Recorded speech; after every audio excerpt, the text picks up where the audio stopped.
اسلام به طریقش بهتر شمی است که پیامبر صلی الله علیه وسلم میگفت تقبل الله منا و منکم صالح الاعمال.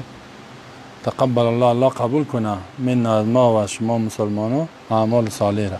این صحابه در بین خود میگفتن امی دعا میکنن، تبریکی دعا کردن به قبولیت اعمال صالحه. چقدر خوبه الله قبول کنه اعمال صالح را.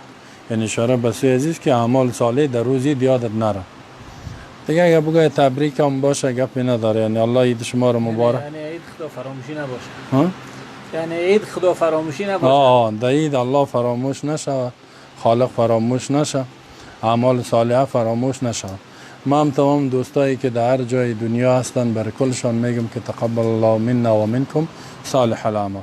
الله اعمال شما را، اعمال نیکتان قبول بکند.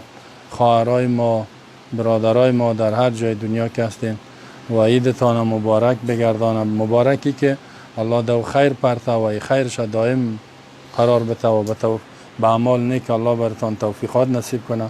استاد دایی محترم گفت که از این منکراتی دور باشیم و از کار و عبادات فراموش نکنیم و با الله خود تعهد داشته باشیم که در خوشی هم الله را یاد میکنیم، در غم هم یعنی همیشه تابع قانون الله متعال و دستور و نظام الله می باشیم که هر وقت هر لحظه الله را یاد میکنیم و اطاعت از قانونش میکنیم.